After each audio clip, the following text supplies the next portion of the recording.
Assalamualaikum warahmatullahi wabarakatuh. Alhamdulillahirabbil alamin. Alhamdulillahilladzi arsala rasulahu bil huda wa dinil haq. Yudhirahu ala dini kullih arsalahu basira wa nadhira wa da'iyan illallah biidnihi wa sirajan munira. Asyhadu an la ilaha illallah wahdahu la syarikalah syahadatan aituha lil liqaihi dhukhra wa asyhadu anna sayyidana Muhammadan abduhu wa rasuluh arfaul bariyati fatra. Hadirin kaum muslimin yang dirahmati Allah Subhanahu wa taala, selamat menikmati berbuka puasa bersama keluarga atau bersama sahabat atau bersama teman-teman yang lain. Semoga dengan seharian penuh kita berpuasa meningkatkan kualitas iman dan takwa kita yang pada saat ini mendapatkan daripada ridha daripada Allah Subhanahu wa taala, dijadikan puasa kita penuh dengan sebuah keberkahan. Pada saat ini kita selalu diberikan motivasi. Motivasinya apa? Bahwa al-jannatu mustaqotun ila arba'ati nafarin. Tahlil Quran, wa hafidhil lisan, wa mut'amil ji'an, wa sha'imina fi Ramadan. Hadirin, menjadi kebahagiaan. Ternyata surga itu sangat mengharapkan kehadiran kita. Jadi surga ini terbalik, seharusnya yang kepingin masuk surga itu adalah kita, karena surga adalah tempat sebuah kebahagiaan yang penuh dengan kenikmatan luar biasa. Maka secara pemikiran itu tentu kitalah yang berharap untuk bagaimana kita bisa masuk surga.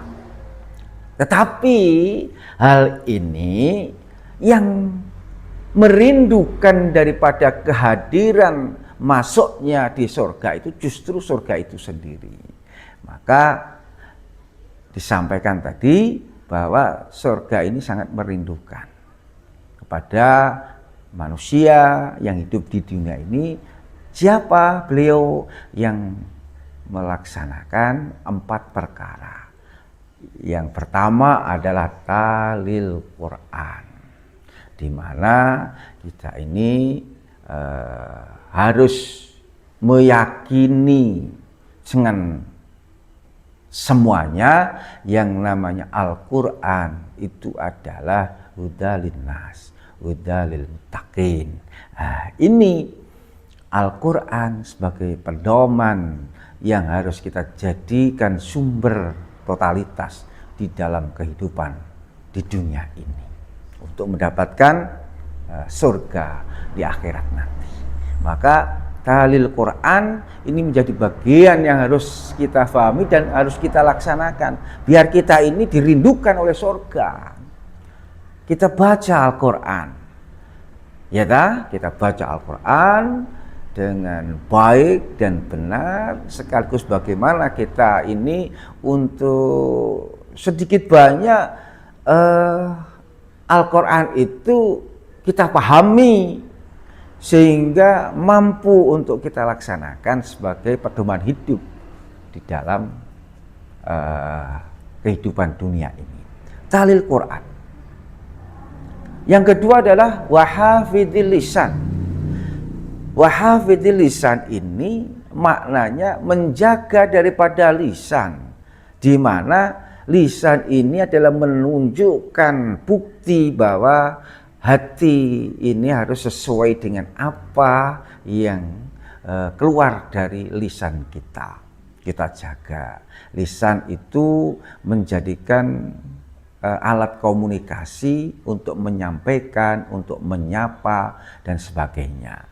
Nah, tentu di sini lisan yang keluar itu harus kita sampaikan dengan baik, dengan penuh keramahan, dengan siapapun yang mendengar itu merasa sejuk, merasa seolah-olah itu mendapatkan ilmu, mendapatkan sebuah perlindungan, mendapatkan sebuah harapan di dalam kebaikan.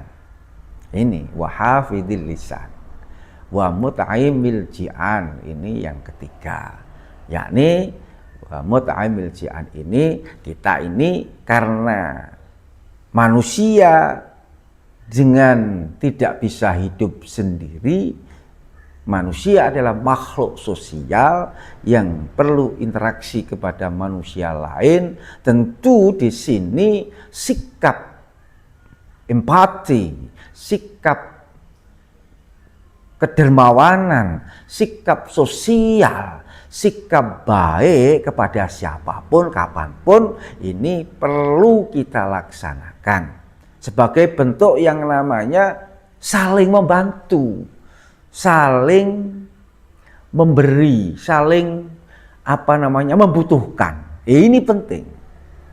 Amil ji'an. Ketika ini kita wujudkan, ini sehingga muncul kecerdasan dalam kita bersikap. Artinya apa? Ada seseorang yang membutuhkan bantuan dan kebetulan kita ini kelebihan satu, ada sikap untuk bagaimana bantuan itu muncul kepada yang membutuhkan. Ini lagi-lagi memang perlu yang namanya latihan sekecil apapun, sehingga dengan latihan sekecil apapun ini kita mulai adanya sebuah perhatian kepada yang lain. Kalau kita ini punya sesuatu, baik itu ilmu, baik itu harta, baik itu bentuk makanan sekalipun, ini harus kita memberikan hal yang sifatnya untuk bagaimana untuk bisa kita salurkan kepada yang membutuhkan. Nah, ini saling membantu. Lebih tegasnya lagi dalam hal ini memang wa mut'aimil ji'an ini adalah kepedulian di dalam kita ini hidup bersama-sama, memberikan makanan satu misal kepada yang membutuhkan. Jadi paling tidak ini kita ini mampu untuk berbuat baik. Ini yang ketiga. Yang keempat, surga merindukan kita. Kalau kita ini sebagai manusia yang memiliki sebuah keimanan, ketakwaan adalah melaksanakan yang namanya puasa Ramadan. Alhamdulillah pada saat ini kita diberikan kesempatan oleh Allah Subhanahu wa taala bisa melaksanakan puasa Ramadan. Ini dari 4 hal yang menjadikan sumber kita bisa diharapkan kehadiran kita di surga nanti. Itu menjadi bagian motivasi. Semoga dengan amalan 4 tadi ini kita laksanakan. Tentu harapan ini semoga Allah memberikan ridho kita masuk di dalam surganya Allah Subhanahu wa taala. Itu sedikit yang dapat saya sampaikan. Mohon maaf. Wassalamualaikum warahmatullahi wabarakatuh. Baru saja Anda mengikuti Kultum Ramadan yang disupport oleh Asmi Syabara.